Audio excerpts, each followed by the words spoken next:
Okay, thank you for stopping in today at Nine War Chronicles. And today I wanted to talk about Auset or Isis, as a lot of people know her by that name, so I'm going to have to mix those in a little bit. She may be, in terms of power, she may be the most powerful of the entire pantheon, and I'll explain why. And it's for a lot of reasons. First of all, even until modern times. Now, she was worshipped since the early dynastic period, so she has a long stretch of veneration. She is intricately tied, obviously, to the earliest stories of the Kemetic belief systems. She is one of the Pasejet, or the Enid as they later became known, but that very important nine who were the representation of the Kemetic belief systems, or at least the dominant part, before we started to see all the other deities and nectars be represented. These nine were the most important, and they really set the standard for the pantheon, how we would see the world through the machinations of these nine individuals. And she's known throughout the world. I'm going to make an argument here. I will talk about her power, but I want to make an argument that in terms of worship, she may still be to this day among the most actively venerated deities in the world. To this day, there are idols to this deity by various names all over the world. She is represented in multiple cultures, and she has many, many names. I'm going to list a few. But she is known as the giver of life, the goddess of magic, the divine one, the queen of heaven, the great mother, she who commands fate, she of beautiful form, lady of every country, giver of favors, she of many shapes, the most great and the ruler. And in terms of active veneration, she has had multiple cult centers around the world. Some of the most important have been at Giza, in the city of Thebes, at Dundera, and the temple of Seti the First. But there are many other shrines and worship places to her around the world even now, and her name is often mentioned when we talk about magic. So well known, she was venerated by the Romans, who of course adopted this belief through the Greeks, and they called her the Stella Maris, meaning the star of the sea, that she represented the North Star. So she was very, very important. In the earliest of the Kemetic belief systems, it was said that she was associated with magic, fertility, and domestication. And she had many powers that came along with that.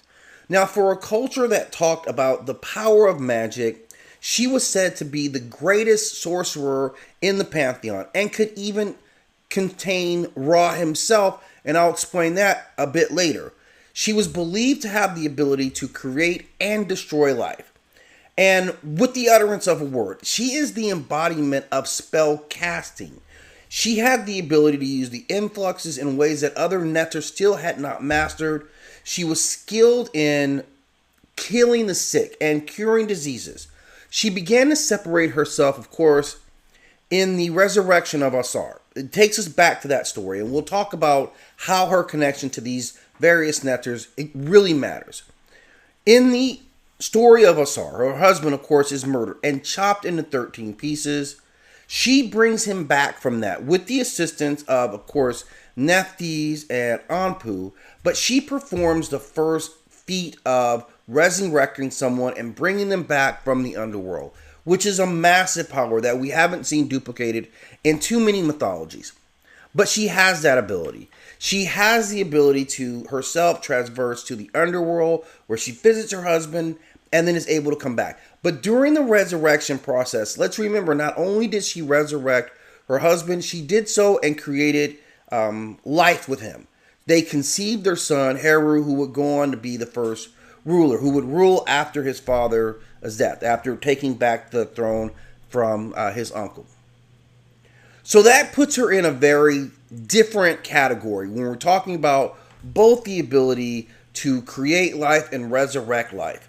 Now, she's not a part of the death cycle, the underworld cycle. She's not a part of the judgment of the soul, which is one of the major components we see for a lot of the nectars, that they play some role in life and death. She does not have that, but she is focused on the creation of life. She is often depicted with her two large wings, which can symbolize her creative nature, but also her immortality. She's linked to the various deities, but in some ways she is very different from them. Her name literally means the throne. So when we think about her relationship with her son Heru and her husband Osiris or Osar, that she was the symbol of the throne, meaning that the power comes through her. So she retains a significantly high role in that pantheon of rulership. And it is said in some circles that the kingship of Kemet came through her bloodline, that she was literally one who birthed the kings.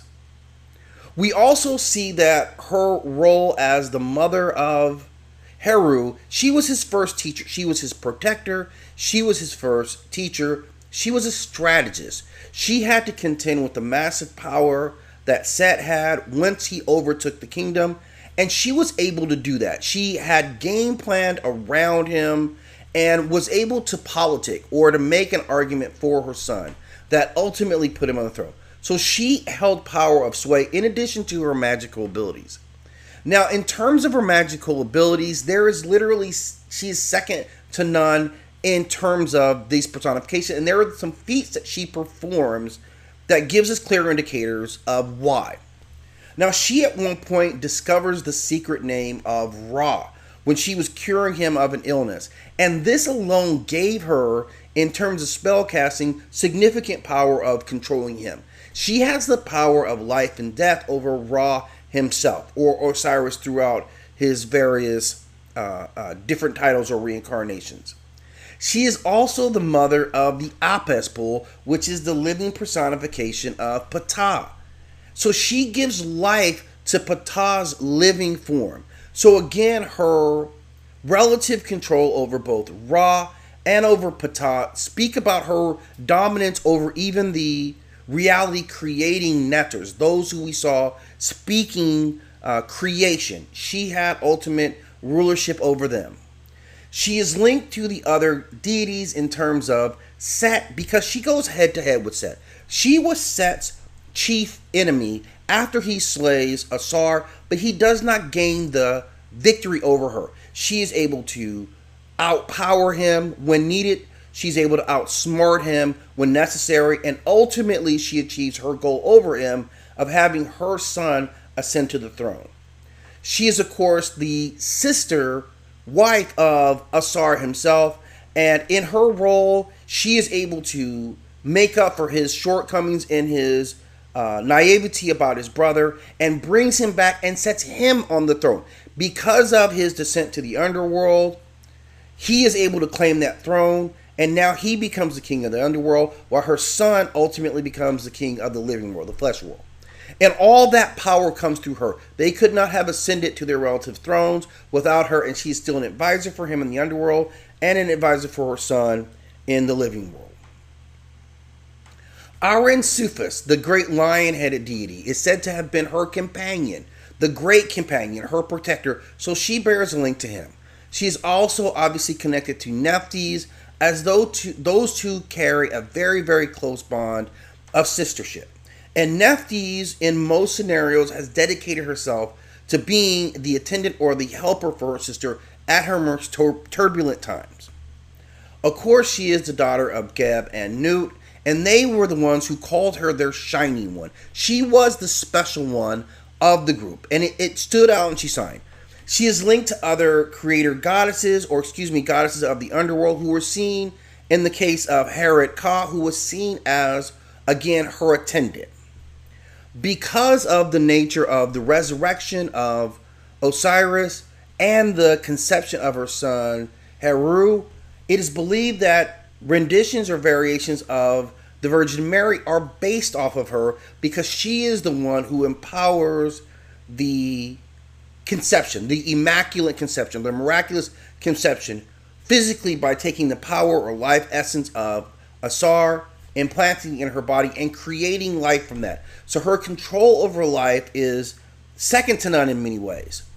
Through that association with her husband and her son, this becomes the most iconic of the triads throughout the kingdom. throughout the empire, throughout the belief system, that they reflected the very simple notion of the Father, the Mother, and the Son, and the line of power and ascension that went through that. That she was the one who built the throne, they enforced the throne. So her role within them is very important. We also know her for the Isis knot, which is a symbol that commands pretty much the same power as the Ankh. It represents the symbol of life, and we'll talk more about that in a separate piece because it is deserved. But this becomes her symbol, and it's very much a symbol of the creation of life. She's also associated with Hathor, of course. Now, Hathor plays a role as a sky goddess, so a slightly different role, and a protector.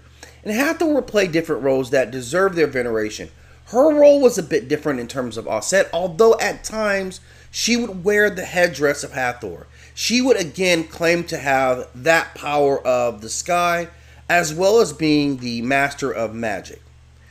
The way that these two very powerful goddesses differ is that Hathor never, in her story, does not ever take a loss. Hathor is all confidence. Hathor is every aspect of victory, where Auset endured. Auset saw the death of her husband, the danger that was faced by her son, done by her own blood.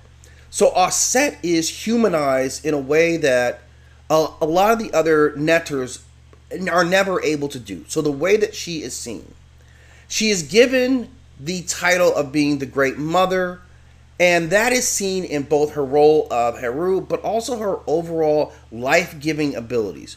So there are few deities who are really like Auset, and because she's got such great magical ability, her control over life and death, and we've seen her actually be tested and actually come out triumphant, that I think we need to establish that, yes, she is possibly the most powerful of all the netters.